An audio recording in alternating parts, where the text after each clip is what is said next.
안녕하세요. 돈을 공부하는 남자 수페TV의 수페입니다. 제가 오랜만에 책을 가지고 왔는데요. 제가 여러분한테 도움되지 않는 책 소개 안 드리는 거 아시죠? 이번엔 ETF 책을 가지고 왔습니다. 세상 편하게 부자 되는 법 ETF인데요. 국내 ETF에 투자하고 계신 분이라면 이 책을 꼭 읽어보시기 바랍니다. 정말 자세히 나와 있는데 그 중에서 제가 재밌는 부분 몇 가지 소개 드려 보겠습니다. 국내 ETF 시장 정말 크게 성장하고 있는데요. 2017년도에 보면 35조 원이었던 게 지금 현재 64조까지 올라온 상태입니다. 83%의 성장이 있었죠. 당연히 종목 수도 많아졌습니다. 예전에 2017년도에 325개였는데 지금 현재 502개까지 증가했습니다. 요즘에 더 많이 나오고 있죠. ESG 관련된 ETF다, 메타버스 관련된 ETF다. 저도 소개드리고 있는데 종목 수가 점점 늘어나고 투자 금액도 커지고 있습니다. 그만큼 이쪽에 돈이 몰리고 있다는 이야기입니다. 502개 종목 중에서 개인이 순매수를 많이 한 종목, 인기가 많은 종목이 뭔지를 찾아봤습니다. 1위부터 10위까지 보면 이렇게 나타내는데요. 저는 그래도 지수 추종 상품이 꽤 많이 포진되어 있을 거다라고 생각했는데 그렇지 않았습니다. 테마 상품들이 많았는데요. 1위를 차지하고 있는 게 타이거 차이나 전기차입니다. 제가 매달 초에 브리핑해 드리는 종목이죠. 모니터링을 꾸준히 하고 있는 종목이고 저도 투자하고 있는 상품입니다. 그 밖에 보면 2차전지, 미국 테크, 그리고 반도체, 차이나 항생테크 등 다양한 테마 ETF에 개인들이 매수가 들어가고 있습니다. 종목이 많아진 만큼 사람들의 투자 성향도 많이 갈리고 있는데요. 작년에는 좀 안타까운 상황이 있었습니다. 2020년도 탑3를 보면 인버스 상품이 많죠. 그리고 레버리지 상품도 많이 투자했습니다. 이런 식으로 좀 곧버스를 타는 사람들이 많았는데 다행히도 2021년도 넘어오면서 상승장의 모멘텀을 실어서 테마에 투자하는 사람들이 많아졌습니다. 그래서 좀 바람직하다라고 볼 수가 있고 이 관련된 상품들은 관심 가지시면 좋습니다. 국내 ETF에 투자할 때 제가 영순위로 추천드리는 게 연금 계좌로 투자하는 건데요. 저뿐만 아니라 많은 사람들이 시행하고 있었습니다. 개인연금 ETF 잔고 변화를 봤더니 2020년 12월 대비 21년 6월을 보면은 1.2조에서 2.56조로 102%의 성장이 있었습니다. 개인연금뿐만 아니라 퇴직연금도 증가했는데요. 0.89조에서 1.99조, 124%의 성장이 있었습니다. 저도 올해 초부터 개인연금에 투자하고 있고 그거를 영상으로 만들어서 올렸죠. 그리고 꾸준히 모니터링하고 있고 12월 달이 되면은 제가 개인연금을 얼마나 늘려왔고 수익률이 얼마나 되는지 한번 모니터링 결과도 말씀드려 보겠습니다. 그래서 꼭 첫 번째로 투자할 건 개인연금으로 해보시길 권장드립니다. ETF 시장은 국내뿐만 아니라 해외에서도 활성화되고 있는데요. 그럼에도 불구하고 아직도 ETF 투자 고민이 되시나요? 그러면 제가 추가로 5가지 질문을 드려볼 테니까 그거에 대한 답을 찾으면서 투자해도 되는지 점검해 보시기 바랍니다.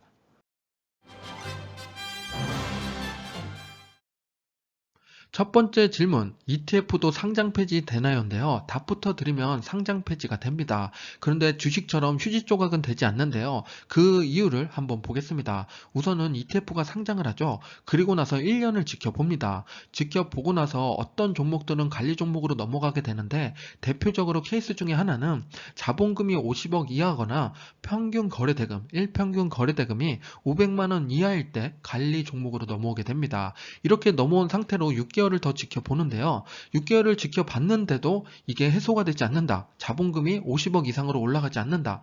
거래대금이 계속 낮다 그러면은 상장 폐지가 됩니다. 그러면 이 상장 폐지 될 때 내 돈은 어떻게 되는지 지금부터 볼게요.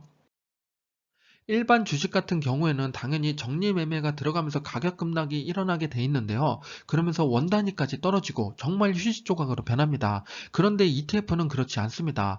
일반 기업, 주식과 무관하게 가격의 급락이 없는데요. 그거는 당연한 건데 ETF에 투자하고 있지만 그 안에 있는 기업들의 주가가 좋고 매출과 순이익이 좋다면 당연히 ETF가 떨어질 이유가 없겠죠. 그래서 우리는 상장 폐지 마지막 날까지 거래가 가능하고 오히려 주가가 올랐다. 기업의 주가가 많이 올랐으면 내가 100만 원을 투자했지만 150만 원으로 현금화할 수가 있습니다. 그래서 상장 폐지된다고 무조건 나쁜 게 아니라 내가 투자하고 있는 그 속에 있는 기업들이 좋다면 상장 폐지돼도 현금화해서 다른 데 다시 투자할 수 있는 기회가 있습니다. 두 번째 질문은 ETF 정보 어디서 찾나요? 입니다. 무료 사이트 3개를 말씀드려 볼게요. 첫 번째는 네이버 금융인데요. 기본적인 정보는 여기서 보시면 됩니다. 네이버 금융 들어와서 국내 증시 그리고 왼쪽 아래에 있는 ETF를 클릭하면 ETF들이 상당히 많이 나옵니다. 거기서 ETF 하나를 클릭하고 나면은 오른쪽 아래처럼 ETF 분석이라고 뜹니다. 제가 이 화면은 캡처한 걸 여러 개 뭉쳐놨기 때문에 이렇게 딱 원하는 화면이 아니라 오른쪽에 있는 ETF 분석, 종목에 들어가서 ETF 분석까지 가시면은 ETF에 대한 종목에 대한 정보를 기본적으로 알 수가 있습니다. 그런데 이거 말고 난 조금 더 자세한 내용을 알고 싶다. 그러면은 운용사 홈페이지에 들어가시면 되고요. 당연히 명을 치면은 이렇게 차이나 전기차처럼 찾을 수가 있고 아래에 있는 관련 문서가 있죠. 월간 운영 보고서, 투자 설명서 등 다양한 정보를 확인해 볼 수가 있습니다. 이거 말고 나는 핸드폰으로 보고 싶다. 그러면 어플을 하나 말씀드려 보면은 ETF 체크라고 있습니다. 여기에 들어가면 요즘 핫한 ETF가 뭔지, 자금이 어디로 유입되고 있는지를 한눈에 볼 수가 있습니다. 그리고 우리는 해외 ETF도 투자할 거죠. 하나 더 말씀드려 보면은 etf.com이라고 있습니다. 이건 글로벌 ETF가 모두 모아 있는 사이트니까 여기에 들어가시면은 글로벌 ETF 모든 걸 볼 수가 있습니다. 세 번째 질문, 국내 핫한 ETF는 뭐가 있나요인데요. 책을 보면 7가지 테마로 정리를 했습니다. 정말 다양한 ETF를 소개하고 있는데요. 이 중에서 제가 마음에 드는 3개를 뽑자면 2차 전지, 전기차 쪽이랑 ESG 친환경, 그리고 클라우드입니다.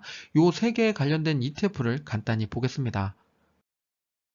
전기차 2차 전지 쪽에서는 타이거 차이나 전기차 솔레이티브가 있습니다. 저는 이쪽에 투자를 하고 있는데요. 왜 투자했는지 궁금하신 분들은 오른쪽 위에 링크를 참고해 보시기 바랍니다.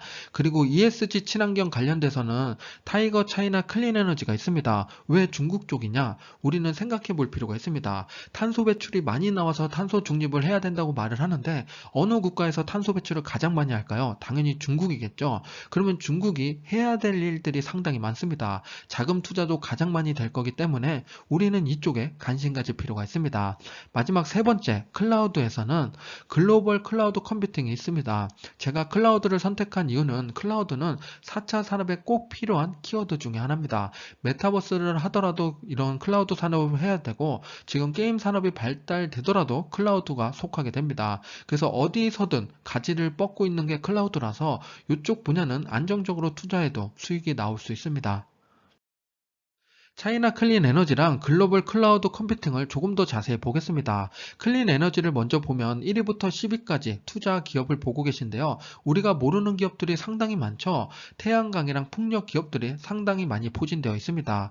이쪽에 투자하려면 투자 포인트 3가지를 말씀드려 보면은 신재생 에너지 산업에 관심이 많아지고 있고 제일 중요한 거 중국 정부에서 이쪽 재생에너지 산업에 적극적으로 육성을 하고 있습니다. 그만큼 돈이 들어간다는 이야기죠. 그리고 마지막 세 번째, 세계 1위 설비 용량을 갖춘 게 중국이기 때문에 우리는 에너지 산업에서는 중국을 빼놓을 수가 없습니다. 그리고 글로벌 클라우드 컴퓨팅 오른쪽을 보게 되면 1위부터 10위까지 기업, 아는 기업도 있고 모르는 기업도 있을 건데요.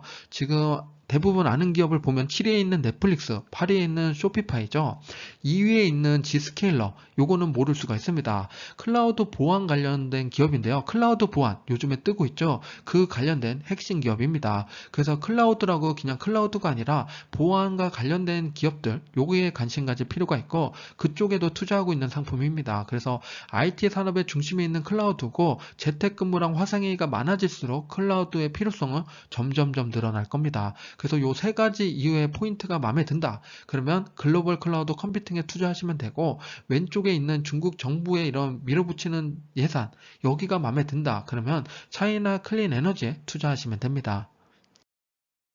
네 번째 질문, 연금으로 꼭 ETF를 투자해야 되나요?인데요. 앞에서 제가 영순위로 연금으로 ETF 투자하라고 말씀드렸는데 그 이유 2가지로 정리해보면 세액공제 혜택이 있고 절세 효과를 누릴 수가 있습니다. 간단히 한번 짚어볼게요.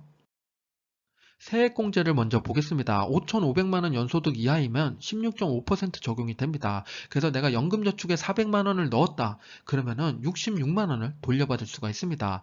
5,500만 원 이상이면 13.2% 적용이 돼서 52만 8천 원을 돌려받을 수 있는 겁니다. 연금저축으로 지금 나스닥 100에 투자했는데 수익이 10%, 15% 났다. 그거와 별개로 돈을 50에서 60만 원 정도 받을 수 있는 겁니다. 이건 매년 받을 수 있으니까 당연히 매년 매년 400만 원씩 넣어야겠죠. 그리고 50세 이상이신 분들은 2022년까지 400이 아니라 600만 원까지 혜택을 받을 수 있습니다. 근로소득이 없는 주부나 학생, 프리랜서 같은 분들은 세제 혜택이 없으니까 투자하지 말아야지, 연금으로 ETF 투자하지 말아야지라고 생각할 수 있는데 그러면 절대 안 됩니다. 절세 효과가 더 큰데요. 그걸 한번 예시를 들어보겠습니다. 우리가 투자금 1억이 있고 4억을 벌었다고 볼게요. 이건 한 20년 동안 장기로 투자했다고 보는 거예요. 그래서 우리는 QQQ에 미국에 직접 투자한 거랑 미국 나스닥 100이라는 국내 ETF, 그래서 연금으로 투자한 걸 비교해 보겠습니다. 미국에 직접 투자하게 되면은 당연히 양도소득세를 내게 되죠. 그래서 250만 원 공제를 받더라도 벌어들인 4억에 대해서 22%를 내면 8,745만 원의 세금을 내야 됩니다. 그거 많죠? 상당히 많아요. 그래서 이걸 줄이려면 우리가 어떻게 해야 되냐? 그럼 당연히 국내 연금으로 투자하시면 됩니다. 전체 금액에서 3.3에서 5.5%의 세금을 떼는데요. 이건 4억에서 떼는 게 아니라 5억에서 뗍니다. 그래서 더 커 보이지만 우리가 5.5%, 5억에 5.5%라고 하면은 2,750만 원입니다. 그래서 지금 해외에 QQQ를 사는 것보다 미국 나스닥 100을 사면 6천만 원이나 더 세자, 절세 효과를 받을 수가 있는 겁니다. 이렇게 투자하는 게 더 바람직한 거겠죠. 그래서 우리는 연금으로 꼭 투자하는 게 좋고, 앞에서 말씀드린 세제 혜택까지 받으려면은 400만 원씩 꼬박꼬박 매년 투자하는 게 가장 이상적인 투자입니다. 마지막 다섯 번째는 몇 시에 매수하는 게 좋은가입니다. 저도 이번에 이 책을 읽고 알게 된 사실인데요. 알려드리고 싶어서 적어봤습니다. 우선 호가창을 보면은 차이나 전기차를 내가 매수하고 싶다. 한 3만 주 정도 매수하고 싶다 했는데 지금 보면은 19,310원이랑 15원에 15,000주, 1,700주밖에 안 걸려있죠. 그래서 우린 보편적으로 단가를 입력해서 여기에 걸어 놓습니다. 그러면은 차곡차곡 없어져서 내가 매수가 되죠. 그래서 우리는 시장가로 매수하면 안 됩니다. 이걸 3만 주를 시장가로 긁었다 그러면은 310원, 15원, 20원, 20원, 30원까지 모두 다 긁어서 사는 거니까 비싸게 사는 경우라서 꼭 내가 단가를 적어야 됩니다. 이건 기본적으로 알고 계시죠? 그런데 이게 기본적으로 알고 있는데 요때 차곡차곡 없어지는 게 LP들이 보통 호가를 제출했기 때문에 그런 경우가 많습니다. 다른 사람이 팔아서라기보다는 이들이 호가를 제출해서 그 가격에 사주는 겁니다. 그래서 이게 우리가 조심해야 될 게 보통 때는 호가를 제출한다고 써 있는데 이 보통이 아닌 시간대는 호가를 제출하지 않기 때문에 주가의 등락폭이 크게 변동될 수 있습니다. 그 시간은 우리는 피해야겠죠. 세 가지 시간이 있는데요. 장전 시간 8시에서 9시에 호가 제출이 없고, 그리고 장중에도 9시에서 9시 5분 동안에는 주가 등락폭이 큰 게 LP가 호가를 제출 안 하기 때문에 등락폭이 크게 발생됩니다. 그리고 나서 5분 뒤는 그들이 이제 주가를 잡아주기 위해서 위아래로 걸기 때문에 이런 호가 제출함으로써 좀 주가 변동폭이 작아지는데요. 반대로 LP들이 제출 안 하는 9시 5분 전까지 주가가 갑자기 폭락했다. 이때는 오히려 조금 매수해봐도 될 포인트라고 보시면 됩니다. 근데 반대로 급등했다. 이럴 때는 사면 안 되겠죠. 그래서 우리는 이 시간대는 등락폭이 크니까 조심해야 되고, 오히려 기회인 시간도 있으니까 조심해서 매수해야 됩니다.